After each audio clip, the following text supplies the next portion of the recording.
You know what you came here for. Sit back and tune in for Isha Talor. Yeah. What's up, y'all? Welcome back to my channel. I'm your girl, Isha Talor. So I got a couple questions on like different videos of how do I blow dry my fine natural hair? How do I do it safely? How do I make sure I don't have heat damage? So I figured I actually gotta blow dry my hair right now. So I'm gonna show y'all how I'm doing it right now. But I'm also going to give you like tips and all that stuff. I like to apply different leave-in conditioners and heat protectants on my hair. I do like maximum like 3 different types of heat protectant just because your girl doesn't need heat damage. I've gotten it before. I'm not in the mood. Because I'm doing a style with this blowout, I'm actually going to do a twist out. I don't want my hair super heavy, and I'm also using a Rev Air. With Rev Air, you can't use cream-based products. You don't want your heat protectant to be too heavy. So I'm gonna actually use my Mazzani 25 Miracle Milk. Is this what it's called? Did I just lie? No, yes. Mazzani 25 Miracle Milk. It is like kind of a cream. So it kind of looks like this, but I don't use that much. I just need this for hydration. Of course, it's additional heat protectant, so you can never go wrong with that. I'm going to proceed to use the Amika The Wizard Silicone-Free Detangling Primer. This is also a heat protectant, so I really like this. Not only does it smell amazing, but it really helps with my hair. It's super lightweight, as you can see, and it helps me detangle my hair. So I'm going to use my brush. I really like to make sure that my heat protectants are thoroughly detangled, thoroughly distributed. Now, for an additional measure, but I'm not going to use that much because I don't have that much of it, is the Kenra Blow Dry Spray. This is by far my favorite heat protectant. This just makes blow drying, that's all I'm gonna use, I don't have that much, makes blow drying super simple and easy for me. Like, absolutely love the heat protectant. And I proceed to do that for each section and do bantu knots. So I do this to stretch my hair. It's really not that much here. Since there's not that much in the Kenra blow dry, I've been using the Amika Brooklyn Bombshell as well. This is another heat protectant, but it gives you more of a voluminous look. I really like a water-based heat protectant just because I feel like I can not apply a whole bunch, but it's not as heavy. It's not going to weigh my hair down as much as a cream-based heat protectant or a super heavy protein-based heat protectant. And I'll show you those in a minute. All right, so like I said, I'm going to actually use my Rev Air, but don't get it twisted, right? I just got a Rev Air a couple months ago. I was using other tools, which I will show you in a bit, for blow drying my hair. So don't feel like you have to just go out and get Rev Air. But I will say, I'm not even gonna lie, blow drying with a Rev Air, although the tool itself is heavy as hell, I find that my hair is retaining moisture more after blow drying. When you blow dry your hair with like a traditional blow dry, your hair just feels stiff and brittle and hard no matter like what you use for wash day. For Rev Air, it's not using traditional heat, so it feels different. So that's the only thing. Is it worth the cost? I didn't pay for it, they paid for it, but he now uses it too. And so he would say it is worth the cost. It's pricey. Don't feel like you need to get it. But the settings that I use it on, because I hate when I watch Rev Air reviews and no one's saying like what level they're using it. So I like it on level 4, 5 is max. I have not gone to 6 or 7. 7 is the highest. And then heat, I do it on level 2, which is the highest. And the highest only gets up to 220 degrees Fahrenheit. So traditional blow dryers, I feel like, do they even tell you what degree it is? I don't think so.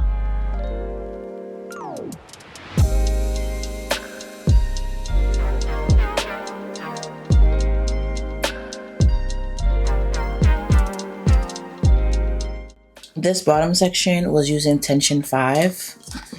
Again, that's the highest that I will ever go. You can see just how, it got my hair. And then this section is using tension 4. So you can see it's just as good. So, all right, I'm not gonna lie, y'all, it's the next day. Life happened. So let's get on with some tips. Before you even decide to blow dry your hair, if your hair is not clean, don't even do it. Just don't even do it. You are essentially gonna be frying and blow drying dirt. Let that sink in. because that's disgusting.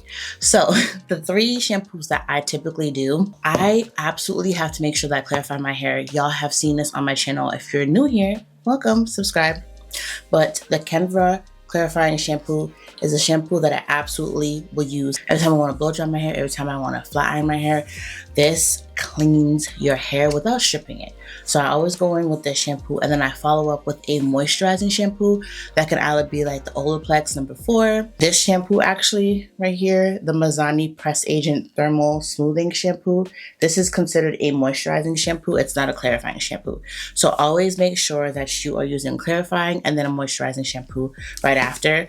Another clarifying shampoo that I also like is the Miche clarifying shampoo detox. I actually used this for this wash day. Then I went in with the Miche moisturizing shampoo cleanse. Then on top of clarifying your hair, you always have to make sure you're adding that moisture back in your hair.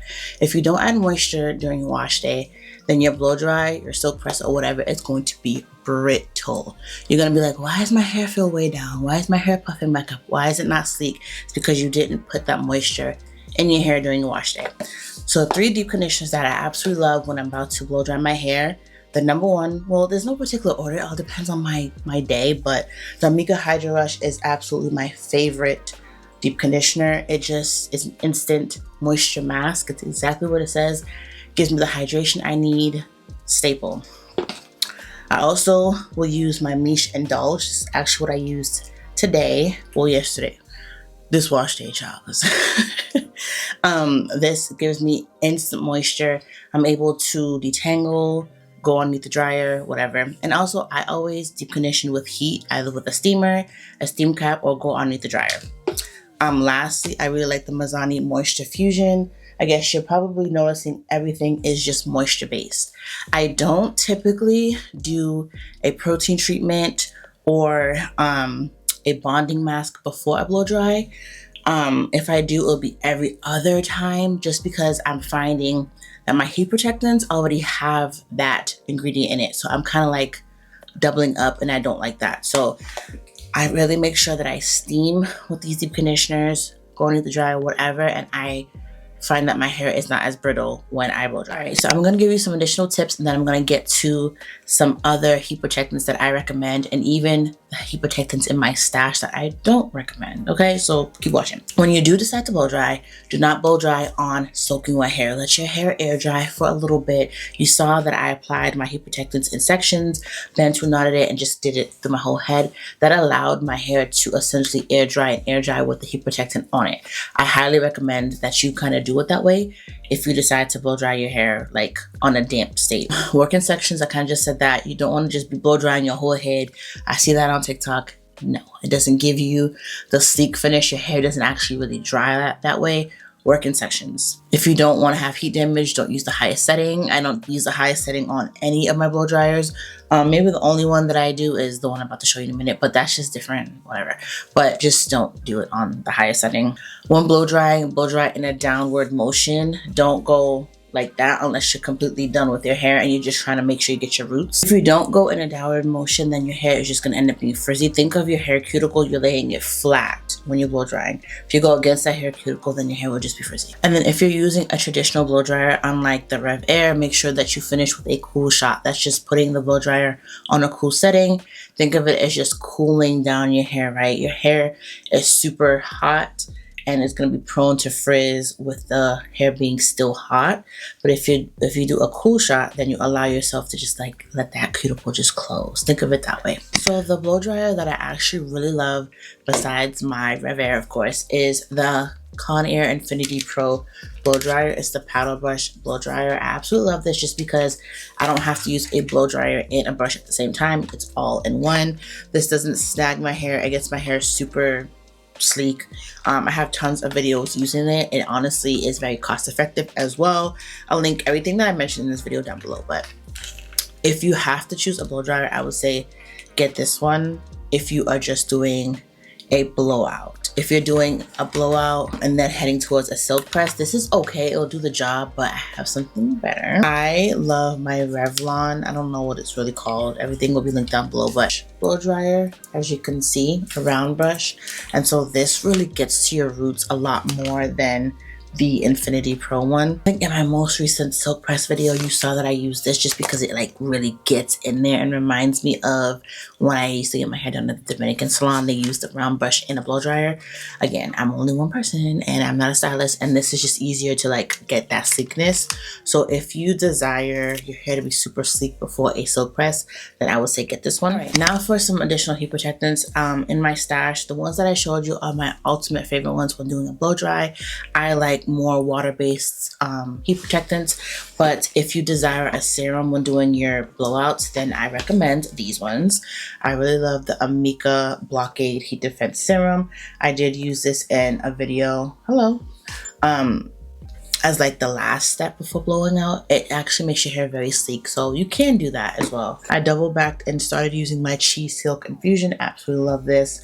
I love this because it doesn't have such harsh protein. It only has hydrolyzed wheat protein and hydrolyzed silk protein, so there's no keratin in here, so it doesn't make my hair super dry. The Chi Iron Guard, this one does have keratin in it, so I would say if you use this, just be very mindful that it could make your hair hard. So when I use this for a silk press, I use very little of this. I wouldn't use this for a blow dry. I also like the Mazzani Press Agent styling cream. If you desire a heat protectant that is a cream base, I really like this on top of the matching serum.